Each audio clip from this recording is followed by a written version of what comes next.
d'abord, leur rire. Les hyènes ne rient pas du tout parce qu'elles sont joyeuses et ce n'est pas leur moyen de communication principal. Une hyène dominante fait ce rire si typique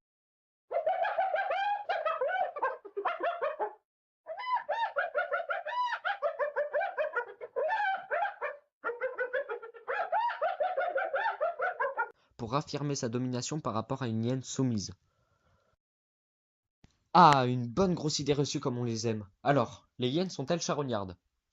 Non, pas du tout, ce n'est pas du tout leur moyen d'alimentation principal, et elles tuent 95% de la nourriture qu'elles mangent. Bon, après, les 5% restants, oui, c'est des cadavres d'animaux morts. Abonnez-vous.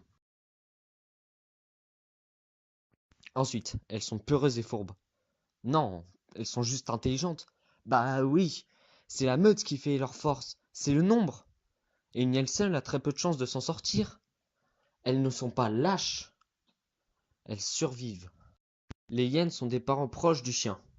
Non, même si leur anatomie et leur tactique de chasse présentent beaucoup de similarités, elles sont féliformes, elles sont plus proches de la mangouste et du chat que du chien.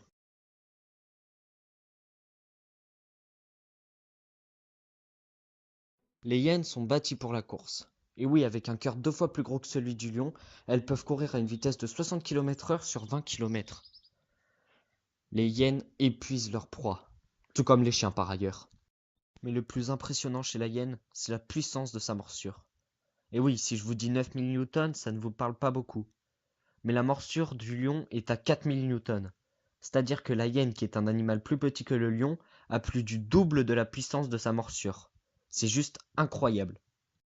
Les hyènes comptent aussi beaucoup sur leur vue, leur odorat et leur ouïe pour détecter les proies, parce qu'avant de les chasser, il faut les trouver. Et pour finir le grand 2, les hyènes adorent l'eau. Ce sont même d'excellentes nageuses.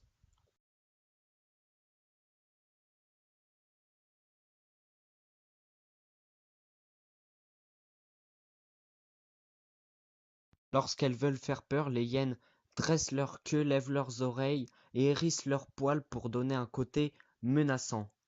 Et d'ailleurs, elles n'hésitent pas à se mettre côte à côte pour amplifier cet effet. En revanche, lorsqu'elles veulent se défendre, elles rentrent leur queue entre leurs pattes, aplatissent leurs oreilles et abaissent leur arrière-train. Les hyènes sont très intelligentes et le fait qu'elles se mettent côte à côte pour avoir l'air plus menaçant ou alors que leur posture défensive soit totalement optimisée pour qu'on ne leur attrape pas leur arrière-train viennent confirmer ce fait-là. Les femelles dominent les mâles et par conséquent elles sont plus grosses qu'eux. Dans la meute, c'est la matriarche qui domine tout le monde. Mais même la plus soumise des femelles dominera le plus dominant des mâles.